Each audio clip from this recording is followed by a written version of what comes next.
कह रही हैं कि ये डर लगा रहता है कि अकेले रहने का फैसला तो कर लिया है, पर कभी अचानक रात को तबीयत खराब हो गई तो क्या करूँगी। अकेले रहने में और कोई परेशानी नहीं है, बहुत मस्त रहती हूँ जब से आपकी बातें सुनी हैं। मन शांत रहता है, जीना आ गया है, जीवन में रस है।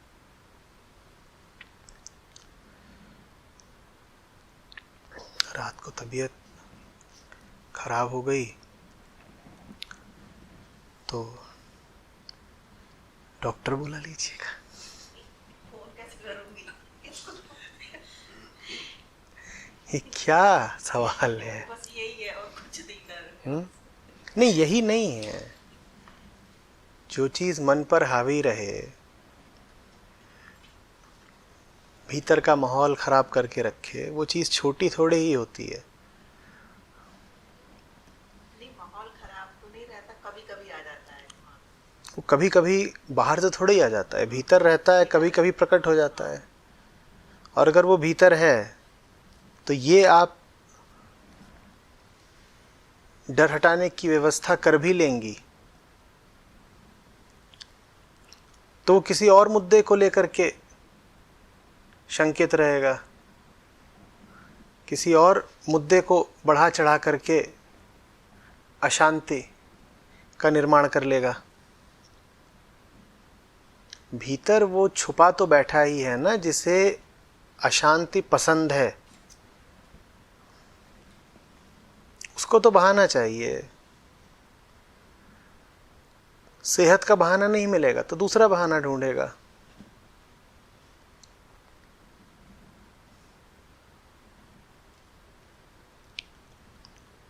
और अगर भीतर वो नहीं है जिसे अशांति चाहिए, तो बाहर अगर कारण मौजूद भी हैं अशांति के, तो भी उन कारणों को भीतर प्रवेश करने नहीं दिया जाता। उन कारणों को समर्थन और ताकत दी नहीं जाती, तो कारण फिर बाहर बाहर रहे आते हैं, भीतर प्रभाव नहीं डालते।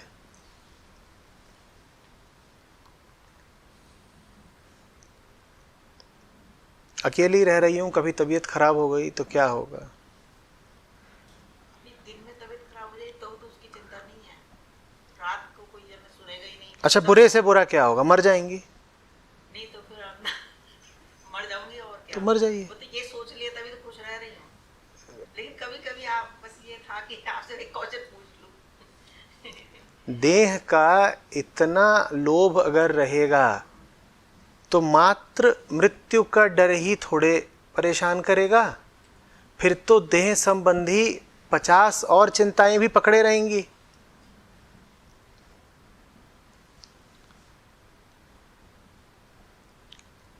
देह को लेके ही तो घबरा रही हैं ना। बस कि कोई फोन उठाएगा नहीं, सब सो रहे होंगे मोहल्ले में। आप समझिए पहले बात को, बहुत विस्तार से वर्णन मत कीजिए। सपने का बहुत विस्तार से वर्णन करेंगी तो उससे सपना हट नहीं जाएगा। पहले समझिए कि आपने किस तरीके से अपने ही खिलाफ एक स्वार्थ बना रखा है। देह से जिसको आसक्ति हो गई है, देह उसको किसी भी सही जगह जाने से रोक देगी। आप कुछ भी करने निकलेंगी, देह बाधा बनेगी। देह का मोह बड़ी से बड़ी व्याधि होता है। देह में व्याधि नहीं लगती, देह का मोह ही व्याधि है। बीमार वो नहीं है जिसके शरीर को रोग लग गया है, बीमार वो है जिसे शरीर का मोह लग गया है। शरीर का अगर मोह लग गया है तो कोई आवश्यकता ही नहीं है कि कोई दुर्घटना घटे। दुर्घटना की आशंका ही काफी है। न जाने कितने बैक्टीरिया हैं जो हवा में तैर रहे हैं, पता नहीं ये पानी क्या है, कॉलरा ना हो जाए। नाखून काट रहे हैं, कुछ जरा सा खून आ गया, कहीं टिटनेस ना हो जाए।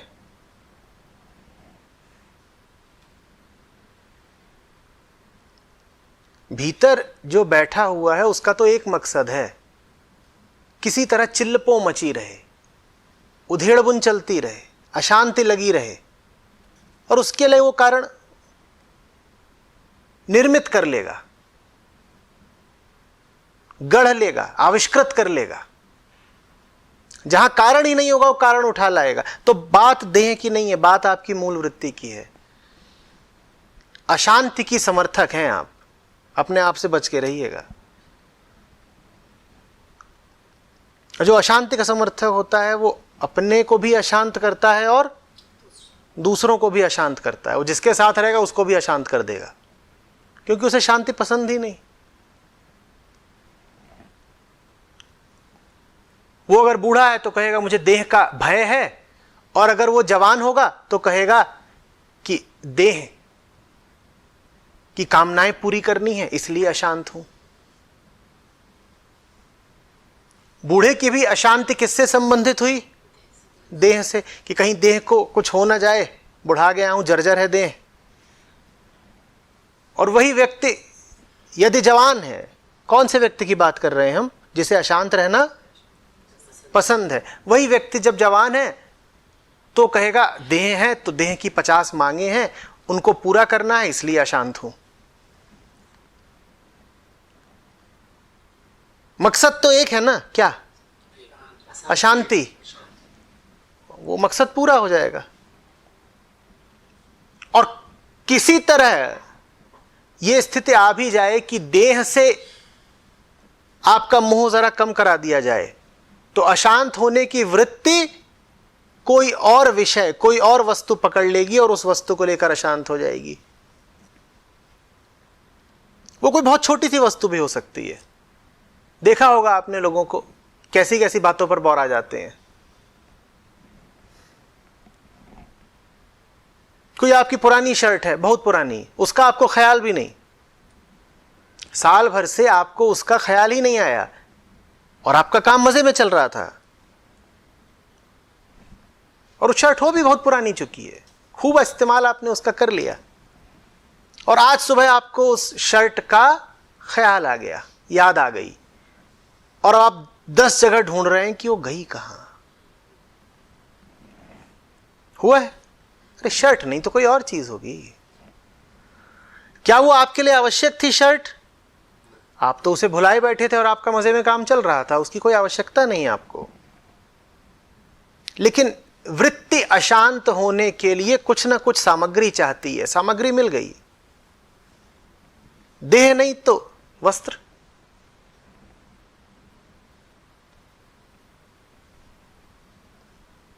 और देह और वस्त्र तो फिर भी तथ्य हैं, भौतिक वस्तुएं हैं। अगर चस्का ही लगा हो परेशान रहने का, तो आपको किसी वस्तु की भी आवश्यकता नहीं। आप यूं ही परेशान हो जाइए और कहिए कि मुझे तो पता भी नहीं है कि मैं परेशान क्यों हूं। ऐसे लोग फिर अपने आप को बताते हैं कि हम एंजाइटी के मरीज हैं।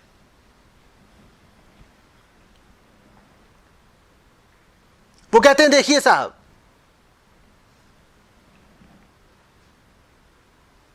हमारी स्थिति चिंताग्रस्त आदमी की नहीं है।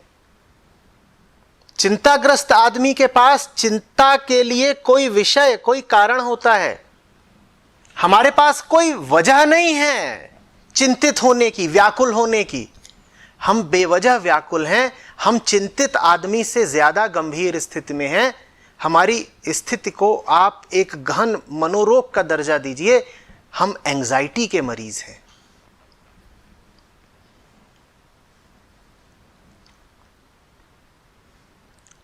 ये जिसको आप एंजाइटी कहते हो, ये बस बीमारी है, परेशानी की लत है। उस लत को जब विषय मिल गया तो वो चिंता बन जाती है। फिर आप कहते हो फलानी चीज को लेकर के मैं चिंतित हूं। और जब कोई विषय नहीं मिला तो आप बिना विषय ही उदास रहते हो। अनुभव भी किया होगा, आसपास भी देखा होगा कि कोई मुंह लटकाए घूम रहा है। आप पूछोगे बात क्या है, वो कहेगा बात तो कुछ नहीं, बस यूं ही माहौल खराब है भीतर। बात कुछ नहीं, माहौल खराब है। ये तो बहुत बड़ी बात है। ऐसी लत लगी है कि अब मन खराब करने के लिए कारण भी नहीं चाहिए। अब हम बेशर्म हैं। पहले कम से कम अगर मुंह लटकाते थे तो उस उदासी को थोड़ा सत्यापित, थोड़ा प्रमाणित करने की जरूरत समझते थे।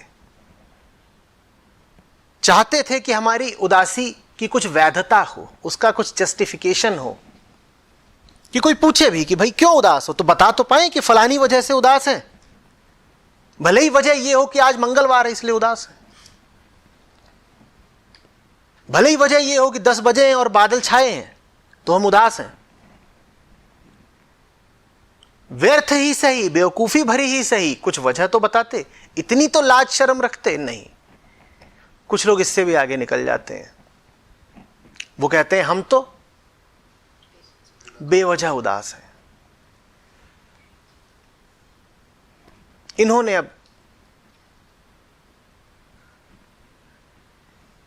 सारी आंतरिक हया ताक पर रख दी है। ये अब बेधड़क, खुल्लम खुल्ला, नंगे मैदान में उतर आए हैं और कह रहे हैं कि मैं वो हूं जिसे उदास रहना है और मैं खुल्लम खुल्ला उदास रहूंगा और मुझे किसी कारण का सहारा लेने की भी जरूरत नहीं है। मैं बस उदास हूं, मैं बस उदास हूं। अच्छा है, बात चूंकि बेशर्मी की है इसीलिए थोड़ी ईमानदारी की है। कम से कम इन्होंने स्वीकार तो किया कि इन्हें तो उदास होना ही था, कारण तो बहाना था।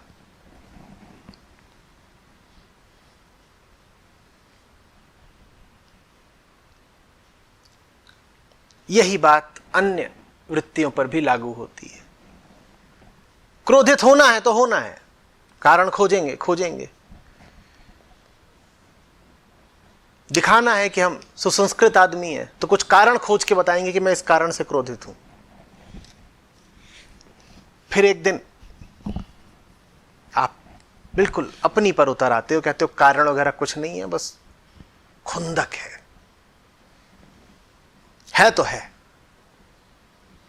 सही बात तो यह है कि कारण कभी था ही नहीं, वृत्ति थी। कारण बाहर होता है, वृत्ति भीतर होती है। कारण तो कभी था ही नहीं, कारण तो बस यूं ही आडंबर था। असली चीज तो वृत्ति थी जो भीतर बैठी हुई है कहीं।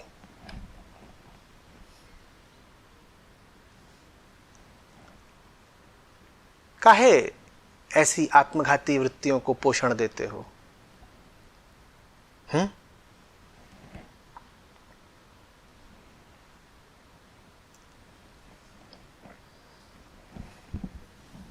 हम हॉस्टल में हुआ करते थे तो एक था पप्पी। पप्पी माने पपी नहीं, पप्पी।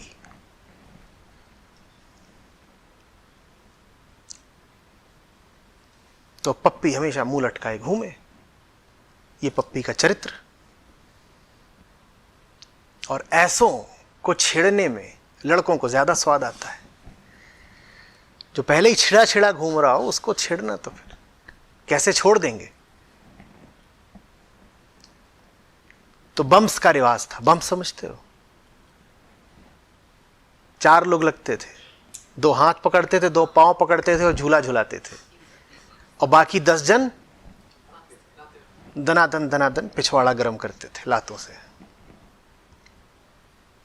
तो जहां पप्पी को देखा जाए कि मनहूस सूरत लेके घूम रहा है, तहां मन करे कि पप्पी को बम्स देने। पर कोई वजह तो होनी चाहिए, तो फिर वजह निकाली जाती थी। क्या 3:30 बजे हैं, पप्पी को बम्स।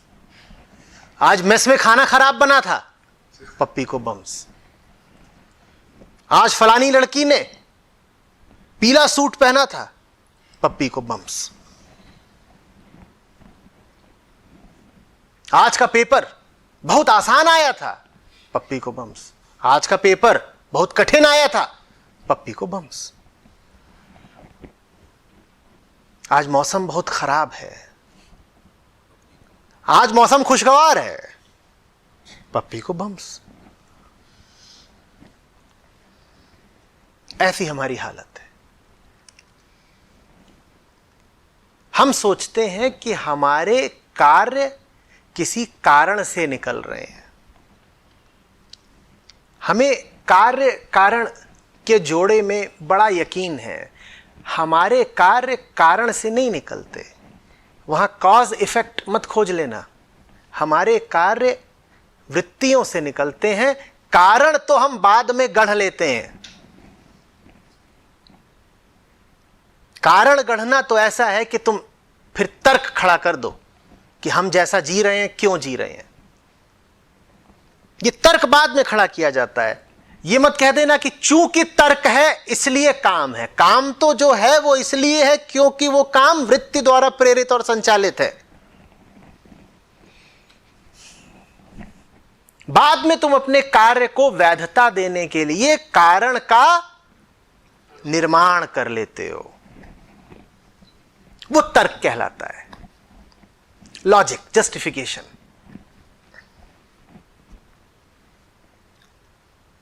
बात समझ रहे हो? तुम्हें परेशान रहना है। 16 साल की लड़की की देह भी दे दी जाए तो भी परेशान तो रहोगे, तब कारण कुछ और खोज लोगे। अभी कहोगे देह जर्जर है इसलिए परेशान हूं, फिर कहोगे देह इतनी खूबसूरत है तो परेशान हूं। बेबी बेबी बेबी मुझे लोग बोले। परेशान तो रहना है, क्योंकि परेशान नहीं रहोगे तो उससे मिलन हो जाएगा ना, और उससे बड़ा ऐतराज है, बहुत घबराते हो। जीवन भर की दौड़ धूप ही इसीलिए की है कि किसी तरीके से उससे बचे रह सके।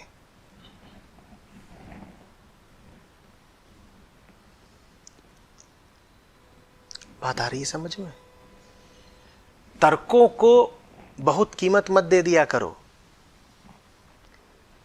हमारे काम पहले आते हैं, तर्क बाद में आते हैं। तुम करोगे वही जो तुम्हें करना है। हां, जरा होशियार आदमी हो, पढ़े लिखे विद्वान पंडित आदमी हो, तो तर्क तुम बहुत महीन ढूंढ निकालोगे। लोग कहेंगे वाह कितना बढ़िया तर्क था इसके पास, इसलिए इसने ऐसा काम किया। बात उल्टी है, तर्क से काम नहीं आया है, काम पहले आया है, तर्क बाद में रचा गया है। ये बात समझोगे? हमारे तर्क आते हैं बहुत जो आदिम और पुरातन हमारी पाशविक वृत्तियां हैं वहां से हमारे काम उठते हैं सारे। तुम पैसे की ओर क्यों भागते हो? तुम लाख तर्क दे दो, सही बात यह है कि भीतर जो पुरानी हिंसा भरी हुई है वो तुम्हें पैसे की ओर भगाती है।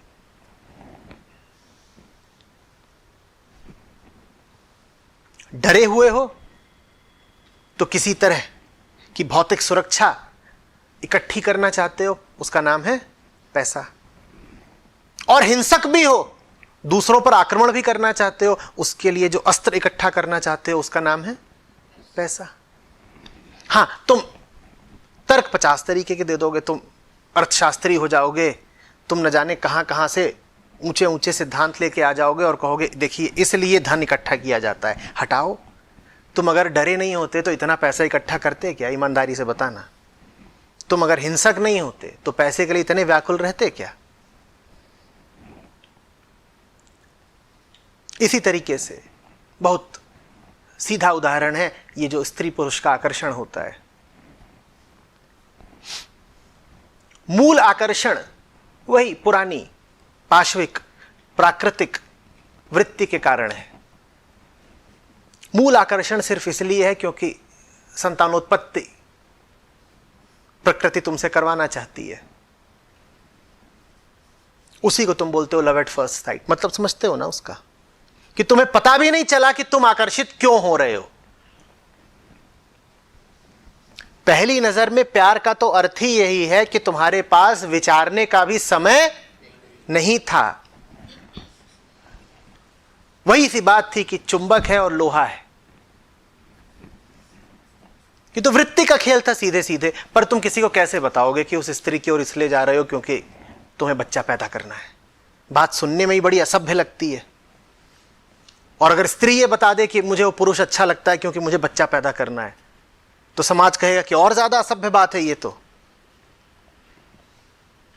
फिर तुम सीधे सीधे ये नहीं कहते कि क्यों किसी की ओर आकर्षित हो रहे हो, फिर तुम शायरी करते हो, फिर तुम बताते हो इनकी ये जो घटा जैसी जुल्फें हैं हमें ये पसंद आई हैं,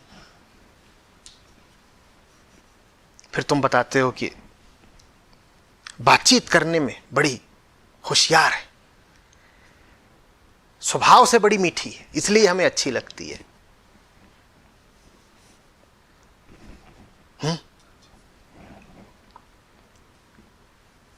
वो सारी वजह कायम रहे और जो मूल वजह थी वो हटा दी जाए, फिर देखना कि वो तुम्हें कितनी अच्छी लगती है। ऊपर ऊपर की सारी वजहें यथावत रहें, उसकी जुल्फें वैसी की वैसी रहें, वो चाय उतनी ही मीठी बनाए, उसका दुपट्टा उतना ही पीला रहे, उसकी खुशबू उतनी ही प्यारी रहे, विद्वत्ता भी उसकी पहले जैसी रहे, हंसे तो फूल झड़े, बस ये तय कर दिया जाए कि इसको छूने को कभी नहीं पाओगे, फिर देखना कि तुम्हारा आकर्षण शेष रहता है या नहीं, पहले ही बता दिया जाए।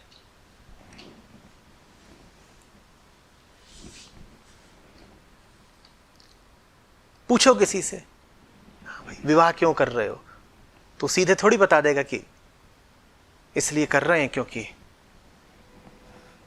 खरगोशों को नहीं देखा कभी, नर खरगोश मादा खरगोश के पास क्यों जाता है? प्रकृति चाहती है कि नन्हे मुन्ने खरगोश आए, बस इतनी सी बात है, इसलिए जाता है। पर 50 बातें बताई जाएंगी कि देखो ऐसा है वैसा है, बुढ़ापे का सहारा चाहिए, कभी बीमार हो गए और अकेले होंगे तो क्या होगा। ये सारी बातें, यही विवाह के वक्त स्त्री और पुरुष को बता दिया जाए कि तुम दोनों को एक दूसरे में जितनी बातें अच्छी लगती हैं वो सब कायम रहेंगी, बस एक दूसरे को कभी छूने को नहीं पाओगे। फिर बताओ विवाह होगा? होगा?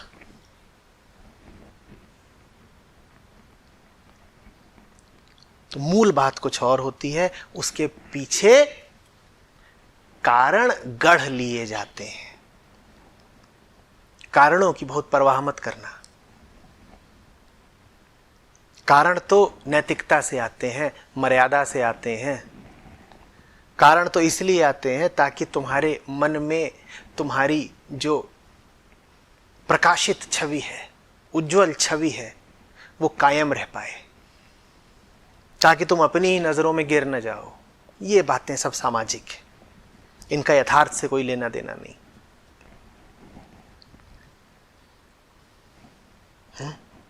तो इसी तरीके से ये सब देह इत्यादि की बातों का यथार्थ से कोई लेना देना नहीं। मूल बात इतनी ही है कि उससे गुरेज है, उससे किसी तरीके से बचना है। शांत हो गए तो वो उतर आएगा। तो कोई तो बहाना चाहिए ना व्यथित रहने का, व्यस्त रहने का। वो तो तभी आता है तुम्हारे पास जब तुम कहते हो कि अब हम पूरी तरह खाली हैं, इसीलिए तुम्हारे लिए उपलब्ध हैं, तुम्हारे प्रति उपस्थित हैं। वो आएगा ही नहीं तुम्हारे पास अगर तुम कहोगे कि अभी तो हम व्यस्त हैं, अभी हमें शरीर की परवाह है, हम शरीर की परवाह करने में व्यस्त हैं, अभी तो हमें घर चलाना है, संसार बढ़ाना है, हम उन सब फितूरों में व्यस्त हैं। वो आएगा ही नहीं, वो कहेगा अभी तुम व्यस्त रह लो। तुम कहते हो ठीक, हम समझ गए, तुमसे बचना हो तो हमें व्यस्त रहना होगा। तो हम व्यस्तताएं गढ़ते रहते हैं, हम व्यस्त होते नहीं हैं, हम व्यस्तताएं गढ़ते हैं। लोग शिकायतें करते हैं कि काम ज्यादा है, जानती हो आदमी की बड़ी से बड़ी शिकायत क्या है? कहीं काम कम ना हो जाए। ये झूठी शिकायत है कि मैं बहुत व्यस्त हूं, समय नहीं मिलता। तुम्हें असली तकलीफ तब होती है जब तुम्हारे पास करने को कुछ नहीं होता, तुम तड़प उठते हो बिल्कुल, ये क्या हो गया।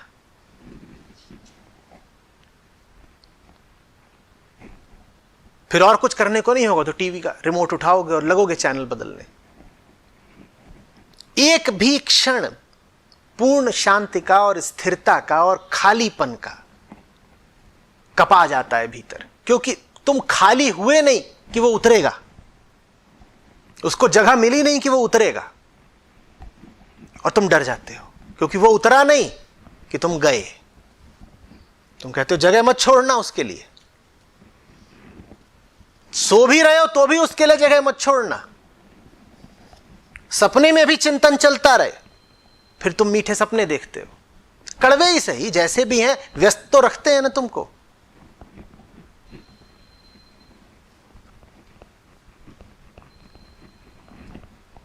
ये जो देखते हो रेला मेला चला जा रहा है, तुम्हें क्या लग रहा है इन सब लोगों के पास जायज वजहें हैं वहां जाने की जहां वो चले जा रहे हैं? जरा भ्रम से बाहर आओ। अभी मैं यहां आ रहा था, शाम का वक्त था, दफ्तर छूटे होंगे, हबड़ तबड़ ये वो, एक ऑटो वाले ने एक कार वाले को मार दिया, जानबूझ के नहीं, चौराहे पे खड़ा था, उसने जरा बैक किया, गाड़ी में छू गया, वहां फसाद हो गया। रेले पे रेला, जत्थे पे जत्था। तुम्हें क्या लग रहा है इन सब के पास, मैं पूछ रहा हूं, जायज वजहें हैं व्यस्त होने की? नहीं, व्यस्तता जरूरी है ताकि उससे बचा जा सके। ये सब लोग काम के लिए नहीं भाग रहे हैं, ये सब लोग काम की तरफ नहीं भाग रहे हैं, ये सब सत्य से दूर भाग रहे हैं।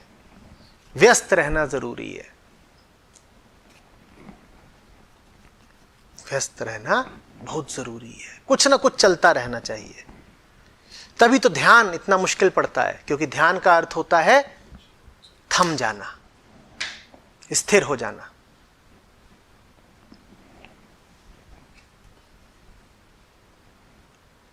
और समाज ने तुम्हारे ये मुद्दा ही अपमान का बना दिया है। अगर तुमसे पूछा जाए और तुम कह दो कि मैं कुछ नहीं करता, अरे कुछ नहीं करते,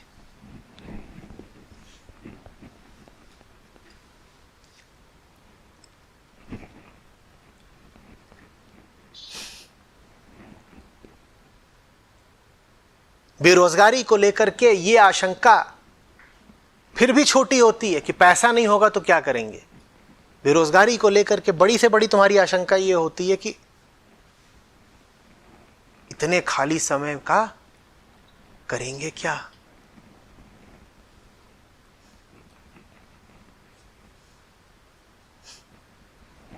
करेंगे क्या? जानते हो, बहुत बड़ी तादाद में दुनिया में और इस देश में भी लोग प्रच्छन्न रूप से बेरोजगार हैं। हिडन अनएम्प्लॉयमेंट है, प्रच्छन्न बेरोजगारी। वो जानते हो क्या होती है?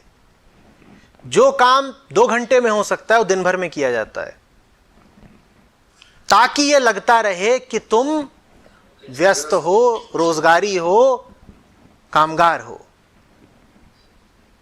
काम करने को कुछ नहीं है, पर दिन भर तुम यही दिखाते हो कि मैं तो लगा हुआ हूं।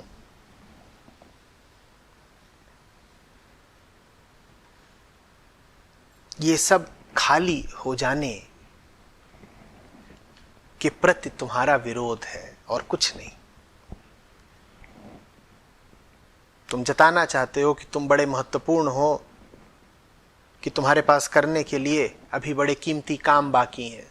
तुम दिखाना चाहते हो कि अभी तुम्हें बहुत सारी यात्रा करनी है, तुम दिखाना चाहते हो कि तुम्हारे हाथ भरे हुए हैं, तुम दिखाना चाहते हो कि अभी पलायन कैसे कर जाएं, अभी कूच कैसे कर जाएं, अभी तो हमारे ऊपर बड़ी जिम्मेदारियां हैं, अभी तो ये देखो कामों की इतनी लंबी फेहरिस्त पड़ी हुई है। तुम चाहते हो कि जब वो तुम्हारे सामने खड़ा हो तो तुम उससे बोलो, देखिए आपसे प्यार तो हमें बहुत है, पर इतने सारे काम अभी हमें पूरे करने हैं। ये काम कभी पूरे होंगे नहीं, इसलिए नहीं कि ये काम पूरे हो सकते नहीं, बल्कि इसलिए क्योंकि तुम इन कामों को कभी पूरा होने दोगे नहीं। देखा है कोई आदमी जो मरते वक्त भी कहे कि मेरे काम सारे पूरे हो गए, मेरी कहानी पूरी हो गई, मेरी यात्रा पूरी हो गई? देखा है? हम अपने मकसद में कामयाब हो जाते हैं। हम चाहते हैं कि जीवन हमारा बीत जाए, उससे बचे बचे, ओट में छुपे छुपे, और हमारे मंसूबे कामयाब हो जाते हैं, हम सफल हो जाते हैं। यही तो हम चाहते थे कि किसी तरह से मृत्यु का पल आ जाए, जीवन रूपी अवसर पूरे तरीके से बीत ही जाए और मुक्ति का सामना न करना पड़े। जीवन को लेकर के जो बड़ी से बड़ी चीज हमें घबराती है वो मृत्यु नहीं है, मुक्ति है। मृत्यु का डर फिर भी छोटा होता है, मुक्ति का डर बहुत बड़ा होता है। इसीलिए तुमने देखा होगा कि मृत्यु का वर्ण तो बहुत सारे लोग स्वयं ही कर लेते हैं। क्रोध चढ़ रहा है, तुम जा रहे हो 5 लोगों से भिड़ने, 2-4 तुम्हें सलाह भी दे रहे हैं तुम्हारे शुभचिंतक कि मत जाओ, वो 5 खड़े हैं, उनके पास हथियार है, तुम कहते हो गुस्सा आ रहा है, जाना है। ये तुम स्वयं ही मृत्यु का वर्ण कर रहे हो ना। लोग आत्महत्या कर लेते हैं, चुन ली उन्होंने मौत। लोग ऐसे पेशों में चले जाते हैं जहां पर मौत की संभावना होती है, सिपाही बन जाते हैं, और खतरनाक पेशे हैं उनमें चले जाते हैं। ये सब मृत्यु का वर्ण है। मृत्यु का वर्ण आदमी फिर भी आसानी से कर लेता है, मुक्ति का वर्ण नहीं कर पाता। मुक्ति बहुत खौफनाक है। शारीरिक मृत्यु को आप मृत्यु कहते हैं, मानसिक मृत्यु को, वृत्तिगत मृत्यु को मुक्ति कहा जाता है। शरीर की मौत को आप स्वीकार कर लेते हो, मन की मौत को आप स्वीकार नहीं कर सकते। वजह यह है कि हम शरीर में नहीं जीते। शरीर में जो जिए वो तो फिर भी तथ्य में जी रहा है। शरीर क्या है? तथ्य है। हम कल्पनाओं में जीते हैं। कल्पनाएं माने मन। हम तथ्यों में नहीं जीते। हमारा शरीर से लेना देना कम है। हमारा ज्यादा लेना देना किससे है? कल्पनाओं से, धारणाओं से, उन सब वस्तुओं से जो मानसिक हैं। तो हमारा ज्यादा तादात्म्य शरीर की अपेक्षा मन से है। हम संबंधित दोनों से हैं। हम में देह भाव भी सघन है और हम में मनोभाव भी सघन है। लेकिन हम जैसे लोग हैं, हमें ज्यादा बुरा तब लगता है जब हमें कोई पागल बोल दे, कोई बोल दे कि तुम नाटे हो, कुरूप हो। हमें जरा कम बुरा लगेगा, क्योंकि उंगली उठाई गई हमारी देह पर। तुम्हारी देह को बुरा बोल दिया जाए, तुम्हें बुरा लगता है, पर तुम झेल जाते हो। तुम्हारे मन को ही बुरा बोल दिया जाए, तुम झेल नहीं पाते हो। बोल दिया जाए कि तुम बेवकूफ हो, ये बात तुम्हारे शरीर के बाबत नहीं कही गई है, ये बात कही गई है मन के बाबत। तुम बेवकूफ हो, देखा है कितना बुरा लगता है। या तुम्हारी धारणाओं पर कोई चोट कर दे, तुम तिलमिला जाते हो। शरीर पर चोट कर दे, एक बार को झेल जाओगे, और धारणाओं पर अगर डंडा पड़ जाए तो हो नहीं सकता कि तुम प्रतिवाद ना करो।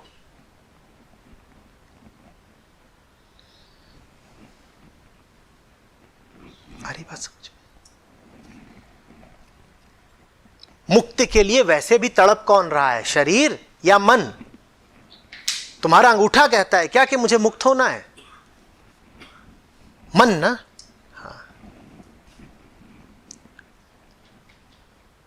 मन ही मुक्ति के लिए तड़प रहा है और मुक्ति से ही हम सर्वाधिक घबराते हैं। इसीलिए कल मैंने कहा था कि आदमी अपने ही खिलाफ रची गई साजिश है।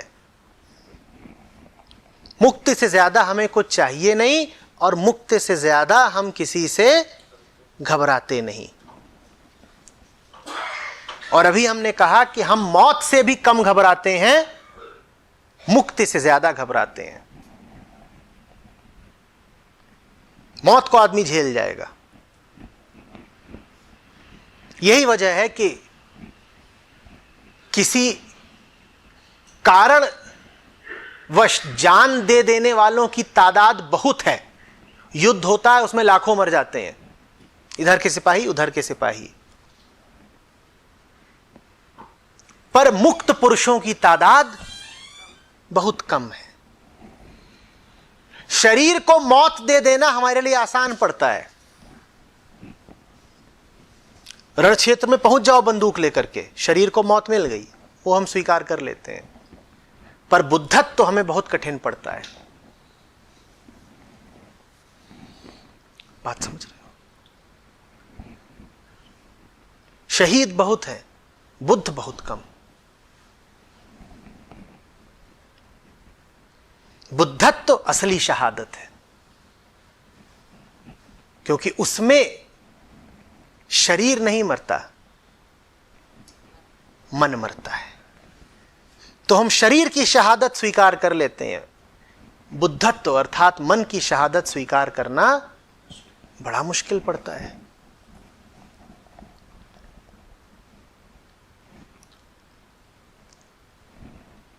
आप शरीर को लेकर के नहीं परेशान हैं। शरीर तो मन के हाथ में एक खिलौना है। शरीर का तो इस्तेमाल कर रहा है मन अशांत बने रहने के लिए। मैंने कहा कि शरीर हट गया तो मन कोई और कारण खोज लेगा, उसे तो अशांत रहना ही है।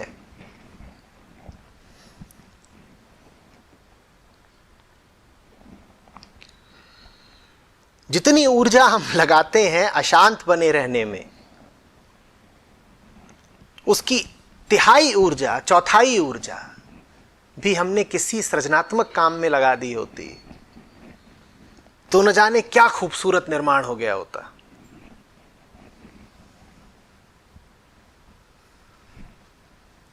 बड़ी से बड़ी तमन्ना हमारी यही रहती है कि अपने आप को छेड़ते रहें,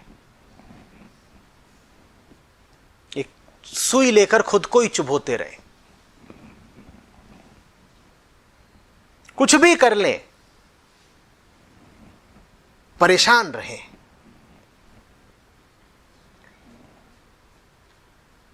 परेशानी आ जाती है तो लगता है जान आई, अब जीने के लिए कोई कारण मिला, नहीं तो बड़ी बेवजह जिंदगी जा रही थी।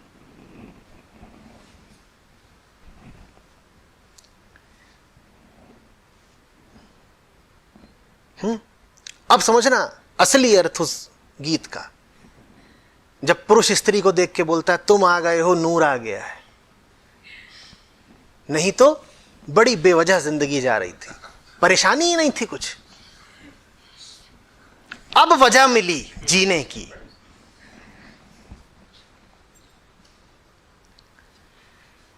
और अब इस बात को सूत्र की तरह गांठ बांध लो, जो चीज तुम्हें परेशान करने की जितनी संभावना रखती है वो चीज तुम्हें उतनी आकर्षित करेगी, और जो चीज तुम्हें जितनी आकर्षित कर रही है वो तुम्हें परेशान करने की उतनी ज्यादा संभावना रखेगी। आकर्षण से बचना। तुम आकर्षित हो ही इसीलिए रहे हो ताकि तुम परेशान हो सको, और किसी चीज से हो परेशान? जिधर को खिंचे चले गए थे उधर से ही अब परेशान हो।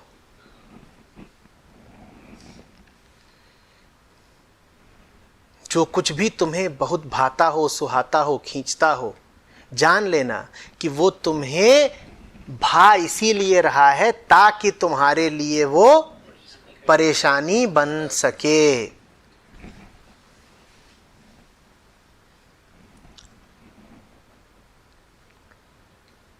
हमारी मूल रुचि ही है परेशानी में।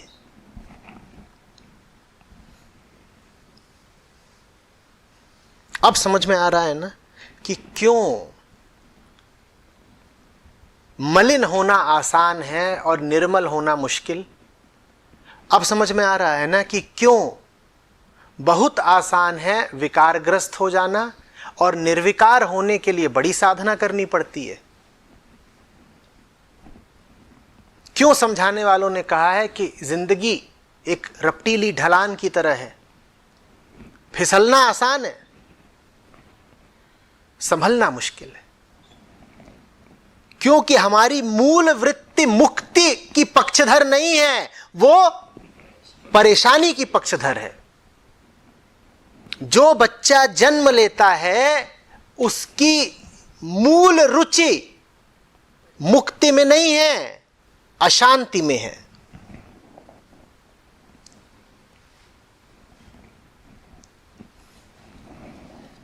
ज्ञानी महात्मा फकीर वेद उपनिषद हमें बता गए हैं कि हमारा स्वभाव है शांति।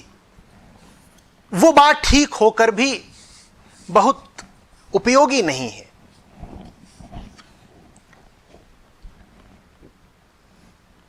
तुम अपना मूल स्वभाव याद रखो या ना रखो, मूल वृत्ति को जरूर याद रखना। मूल स्वभाव भले ही होगा शांति, पर मूल वृत्ति है अशांति। ये बात याद रखना जरूर, नहीं तो आदमी अपने आप को ही बड़े भ्रम में रख लेता है। बड़ा मीठा लगता है ना, मैं तो शुद्ध बुद्ध आत्मा मात्र हूं।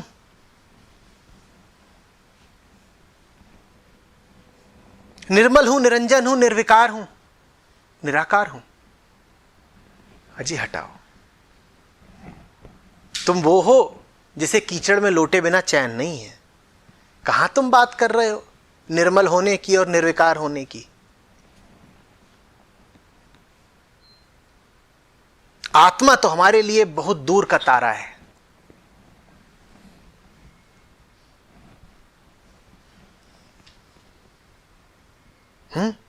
आत्मा सत्य होकर भी हमसे बहुत दूर की बात है। इतनी आसानी से मत बोल दिया करो कि आत्मा मात्र हूं मैं। आत्मा तुम बाद में हो, पहले तुम वृत्ति हो, और वो वृत्ति कांटों में पैदा होती है और कांटों में ही लहूलुहान रहना चाहती है।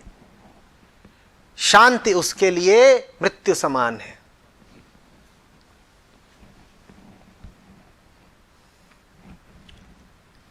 अपने आप को पकड़ा करो।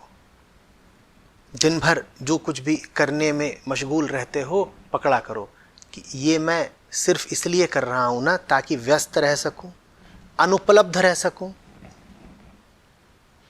अगर 10 बार ये सवाल पूछोगे तो 9 बार जवाब मिलेगा हां। मैं मान रहा हूं कि थोड़ी ईमानदारी शेष है। ईमानदारी से अगर 10 बार ये सवाल पूछोगे कि जो भी कुछ कर रहा हूं सिर्फ इसलिए कर रहा हूं ना ताकि व्यस्त रह सकूं, अपने आप को ये सिद्ध कर सकूं कि कोई चुनौती है मैं जिसका सामना कर रहा हूं, कोई बड़ा युद्ध है जिसमें मुझे रत रहना है, कोई बड़ा मकसद है जिसे मुझे पाना है, बस अपने आप को साबित करना चाहता हूं ना ताकि मैं उसके लिए अनुपलब्ध रहूं, तो मैं उत्तर हां में ही मिलेगा। हाँ, यही बात है। देखते नहीं हो 20 मिनट आधा घंटा खाली अगर बैठ गए तो तुरंत खोजते हो मोबाइल कहां है। कहीं से आफत खोद के तो निकालनी है ना। अपने घर परिवार में ना मिले तो यही पता चल जाए कि दुनिया में कहां आफत है। पृथ्वी ग्रह पर आफत ना पता चले तो कहीं और की पता चल जाए। तथ्यों में आफत ना पता चले तो लाओ भाई कोई किस्सा कहानी पढ़ लेते हैं और किससे कहानी फिर तुमको बताएंगे कि विदेशी ताकतें, और विदेशी से मेरा आशय पृथ्वी के दूसरे देशों से नहीं है, पारलौकिक ताकतें, किसी अन्य ग्रह, किसी अन्य आकाश गंगा से आए हुए दूत तुम पर आक्रमण कर रहे हैं। अब ये आई आफत। छोटी मोटी आफत के क्या करने, ये मिसेस खन्ना तो रोज कचड़ा फेंकती है पड़ोसन। मजेदार आफत तो तब है जब किसी और गैलेक्सी से आता हुआ कोई यहां पर कोई बड़ी चमत्कारी मिसाइल फेंके। अब कचरे से कुछ हमारी प्रोन्नति हुई।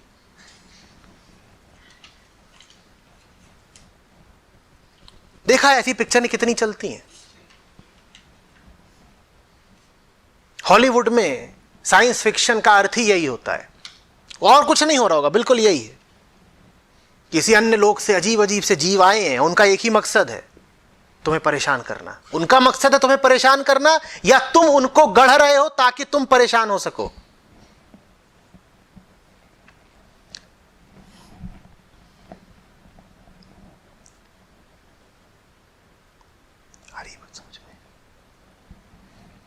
तो ये मत सोचना कि किसी भी दिन तुम्हारी परेशानियां खत्म हो जाएंगी। अगर तथ्य नहीं बचा परेशानियों का तो तुम परेशानियों को कल्पित कर लोगे। कल्पना को कौन रोक सकता है? अधिक से अधिक ये तथ्य के तल पर ही सिद्ध किया जा सकता है ना कि अब परेशान होने को कुछ नहीं बचा। कल्पना के तल पे तो अभी कुछ भी कल्पना की जा सकती है। आओ कल्पना करें कि कुछ होने वाला है।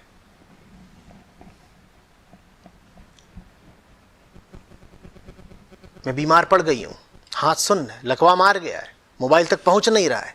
कितनी पिक्चरें देखती हैं, अरे इतना गढ़ लेती हैं बिना देखे टीवी।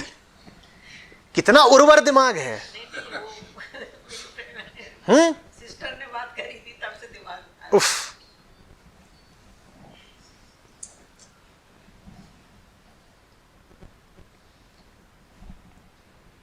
गंगा का दुआवा, मुरादाबाद में रहती है, बगल में गंगा बहती है, जमीन ही उपजाऊ है, न जाने उसमें क्या क्या उगता है। किसी भी चीज का बीज डाल दो तुरंत वृक्ष खड़ा हो जाता है।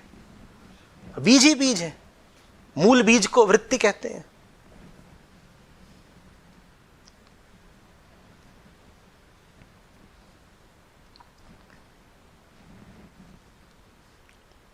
अभी कल जापान में 2 भूकंप के बड़े झटके आए। बहुत दूर थोड़ी है जापान। वो झटके ससुरे टहलते टहलते यहां पहुंच गए तो अभी फटेगी जमीन, अभी समा जाओगे, सब खत्म हो जाना है। कल देखा तो बिजली गिरी थी, आज न जाने क्या गिरे। कोई प्रमाण है कि सारे डायनासोर मर ही गए? एक आध ऊपर से गिरे तो इतना ही तो पता है कि विलुप्त हो गए। हो सकता है कोई अंतरिक्ष यान बना करके भाग गए हो, और एक हो उनमें कोई नोड़ा वो लटक रहा हो यान से और यहीं गिर पड़े। कल्पना के कोई सींग पूछ होती है? कुछ भी सोच लो, ऐसा हो जाए वैसा हो जाए, फिर क्या?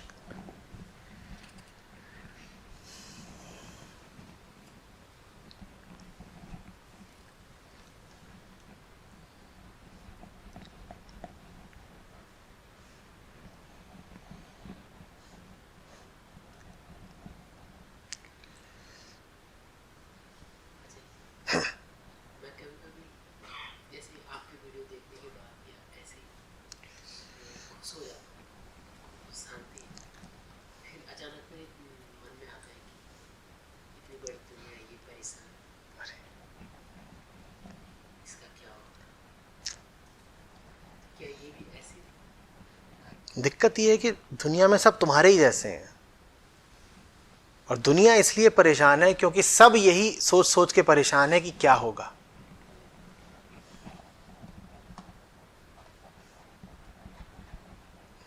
आश्रम में इन दिनों बिल्कुल टूट फूट मची हुई है।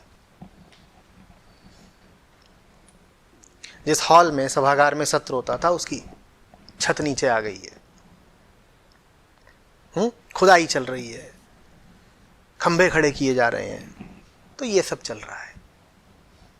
तो ये पिछले 5-7 दिन में आश्रम में ही सोता था रात को। अपना मजे में सो रहे हैं। एक दिन अनमोल बोलता है, यहां तो दरवाजा ही नहीं है। तो मैंने कहा, तो बोला हम हफ्ते भर से यहीं सो रहे हैं, ये आगे से भी खुला है, पीछे से भी खुला है और ऊपर से भी खुला है। और बात बिल्कुल ठीक है। आश्रम के 4 किलोमीटर इधर कोई नहीं बसता, 4 किलोमीटर उधर कोई नहीं बसता, न पाताल लोक में न ऊपर, कहीं कुछ नहीं है। और कोई फर्क नहीं पड़ रहा था, यूं ही खुले में सोते थे सब। पर एक बार उसने ये कल्पना उठा दी कि कोई आ गया तो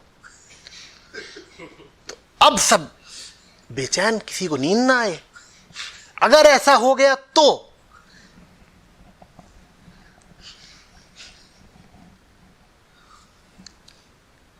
आपको अपने आप से पूछना पड़ेगा कि ताले और चोरी में संबंध क्या है। क्योंकि बहुत सारे ऐसे कबीले हैं जहां न ताला है न चोरी है, न ताला है न चोरी है। आपको सुविधा होगी ये दावा करने में कि चूंकि चोरी है इसलिए ताला है। मैं आग्रह करूंगा कि थोड़ा बात को पलट कर देखें। यह भी हो सकता है कि शुरुआत ताले से होती हो, क्योंकि बहुत ऐसे उदाहरण हैं जहां न ताला है न चोरी है।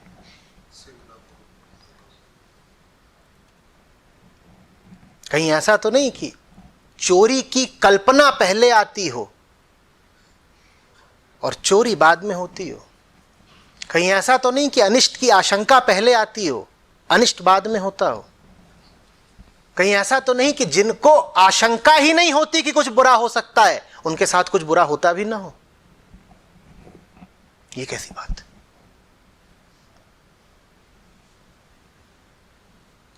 जिन्हें लगता नहीं कि कुछ बुरा हो सकता है, उनके साथ कुछ बुरा होता भी नहीं। और जिन्हें लगता है कि कहीं ऐसा ना हो जाए, उनके साथ जो सोच रहे हो उससे दूना होता है।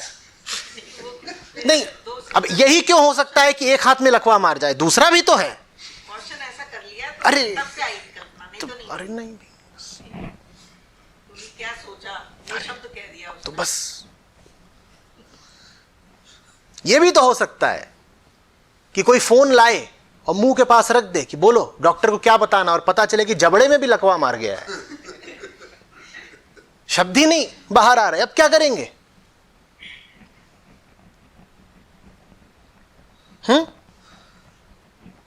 संतों की फाका मस्ती देखिए। तुलसी भरोसे राम के निर्भय होके सोए, अनहोनी होनी नहीं, होनी होए सो होए।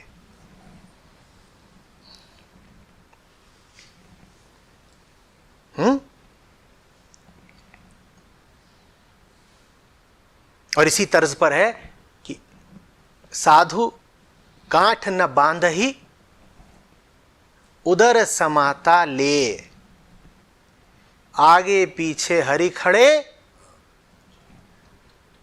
जब मांगे तब दे। आगे भी हरि खड़े हैं, पीछे भी हरि खड़े हैं, हम फिक्र किसकी कर रहे हैं भाई? और अगर आप फिक्र कर रहे हैं तो बहुत यकीन है आपका कि आप आगे पीछे हरि को खड़ा होने नहीं देते।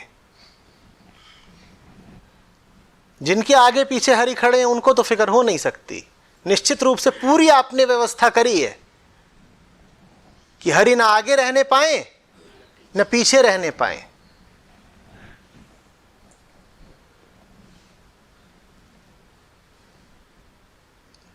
हरि होते तो इतनी चिंता कैसे होती?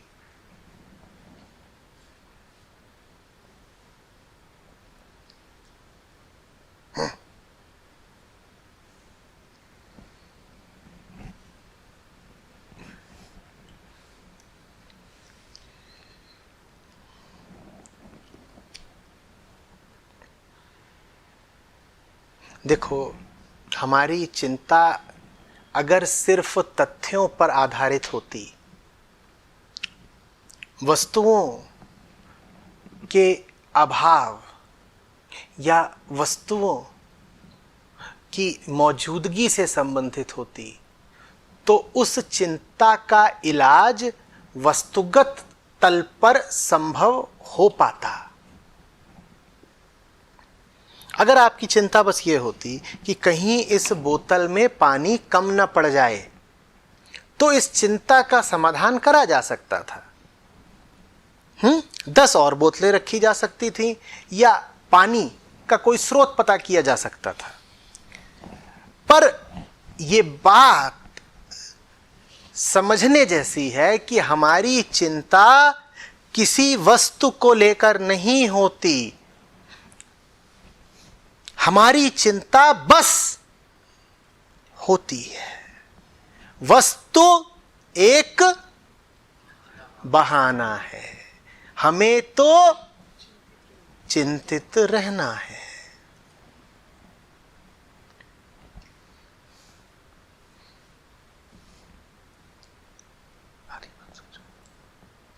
इसीलिए वस्तुएं इकट्ठा करके जो लोग सोचते हैं कि चिंता के पार चले जाएंगे, वो असफल रह जाते हैं। पश्चिम में वस्तुओं की भरमार है ना? तुम जितनी वस्तुएं मांग सकते हो उपलब्ध हैं। चिंता कम हो गई क्या?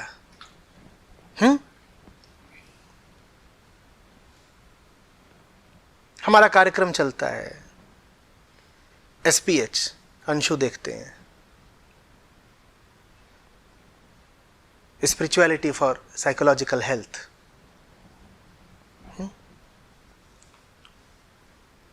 और अभी ये कल या परसों ही मुझे बता रहे थे कि उसके लिए ज्यादातर आवेदन बाहर से आ रहे हैं।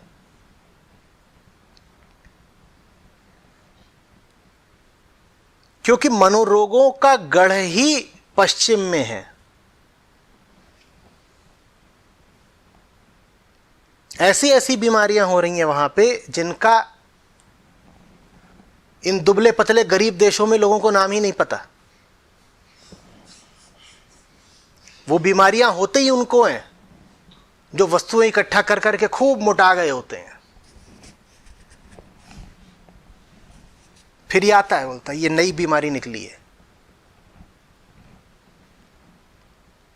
एक दो बार तो मैंने डांटा भी है। मैंने कहा ये बीमारियां कुछ नहीं है, बीमारी सिर्फ एक है, अश्रद्धा। बीमारी सिर्फ एक है, असमर्पण। और उसके 50 तरीके के तो नाम दे दिए हैं, लंबे लंबे नाम। क्या क्या नाम है भाई? फलाना डिसऑर्डर। और वो डिसऑर्डर ऐसा होगा कि उसको उच्चारित करने भर में जबान में डिसऑर्डर हो जाए। ना बताओ ही मत मुझे इसका नाम क्या है। कहेंगे ये वाला है, और बहुत बड़े साइकोथेरेपिस्ट हैं, उन्होंने बताया है कि तुमको ये हुआ है, और है कुछ नहीं। वो ससुरा बस शक्की है, पर उसको बता दिया गया कि तुझे इतनी लंबी बीमारी है, वो भी छुपी हुई। तो उसको बड़ी तृप्ति मिलती है कि कुछ तो बड़ा हुआ मेरे साथ। उसको शक यही था कि वो जीवन भर कहीं छोटा ही ना मर जाए। अब उसे कुछ तो मिला लंबा, क्या? बीमारी। वो बड़ा संतुष्ट है। फिर वो सामने आएगा, मेरे नो तुझे कुछ है ही नहीं, ले ये दोहा पढ़ और गाया कर 100 बार। उसको तुरंत क्रोध आता है, कहता है हमारे जीवन का एक ही तो सहारा था, यही तो तमगा एक हमको मिला था, वो भी तुरंत छीन लिया। कह रहे हैं तुम्हें कुछ है ही नहीं, तुम सिर्फ शक्की आदमी हो, वहमी आदमी हो।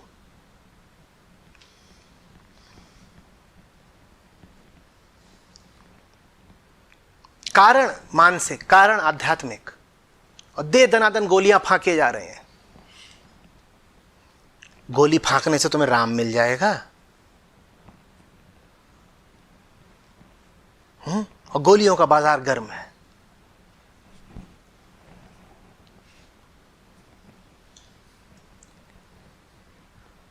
आप में से भी क्या पता कोई हो।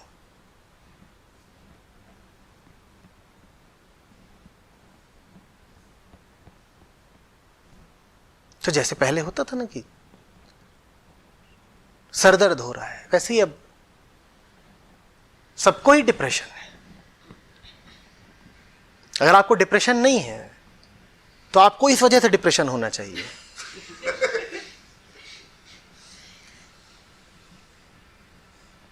बहुमत की बात है भाई, ढूंढ के लाओ किसे डिप्रेशन नहीं है।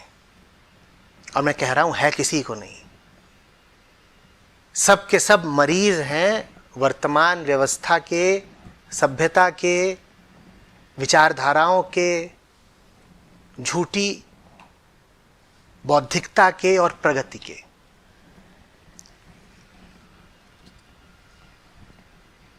और परेशानी पर मनोचिकित्सक का ठप्पा भी लग जाता है। तो अब तो हम ऑफिशियली परेशान हैं। परेशान तो हमें रहना ही था, अब तो हमें डॉक्टर साहब ने भी बता दिया कि तुम्हें बहुत बड़ा रोग है, तो अब तो हम राजकीय रूप से परेशान हैं। कोई वहम, कोई शक, कोई सवाल नहीं, बिल्कुल नहीं, कोई आपत्ति न करे।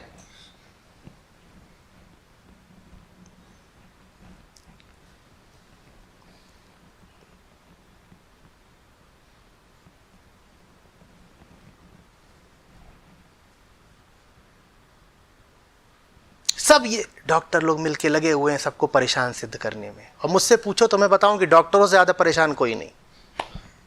क्यों डॉक्टर साहब?